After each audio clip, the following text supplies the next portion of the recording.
One of the biggest questions people ask after learning about the three bucket system is how much should go into each bucket? How much goes to bills? How much goes to savings? And how much goes to lifestyle? And the truth is, there isn't one perfect percentage that works for everyone, but there is a framework that makes the decision simple. I'm Misha Monet, and welcome back to Smart Money Simple. My husband and I are saving $1 million in 5 years, and so far, we've saved over $323,000 in just 2 years. And how we decide what goes into each bucket is one of the biggest reasons we've stayed consistent. Here's the framework we use. First, we calculate our total monthly net income, not gross income, not pre-tax income, but the amount that actually hits our bank account, because that's the real number we're working with. From there, we start with bucket number 1, bills and essentials, housing, utilities, groceries, transportation, insurance, minimum debt payments. These are the costs of maintaining our lifestyle. This bucket is non-negotiable. We don't guess this number. We calculate it based on real spending. Once we total that amount, we subtract it from our income. What remains is what we call flexible income.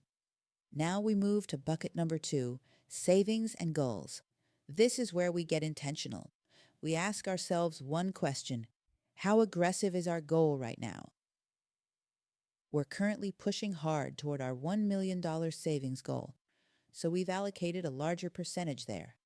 At first, we were saving between 30 and 40% of our net income, but every time our income increased, we increased savings too. This year, our goal is to save over 50% of our income. That level of saving requires lifestyle adjustments, but it aligns with how aggressive our goal is.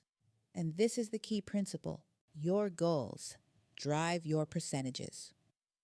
If your goal is aggressive, your savings bucket grows faster. If your goal is moderate, you have more flexibility, and savings grows at a slower pace. But either way, savings is always funded before lifestyle. It's automatic, it's scheduled, and it happens regardless of how we feel. Once savings is funded, whatever remains goes into bucket number 3, lifestyle. Dining out, shopping, entertainment, travel, fun money. And here's the key: you can spend freely from this bucket because everything else is already handled. Bills are paid, savings is funded. Lifestyle becomes controlled enjoyment, not uncontrolled spending.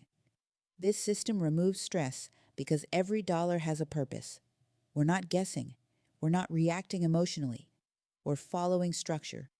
If income increases, we don't automatically inflate lifestyle. We ask ourselves first, do we want to accelerate savings? Yes, so we always increase bucket 2. That's how we built so much momentum, faster than expected. If our income were to decrease, we won't reduce savings first either. We'll adjust our lifestyle temporarily to protect our progress. This will keep our system stable through the income changes. Now, if you're wondering what percentages to start with, here's a simple baseline framework: 50% to bills and essentials, 20% to savings and goals, 30% to lifestyle. That's not a rule, it's just a starting point. You can adjust based on your goals and reality. If you're saving aggressively, savings might increase to 30 or 40%, or higher. If you're rebuilding financially, lifestyle might shrink temporarily.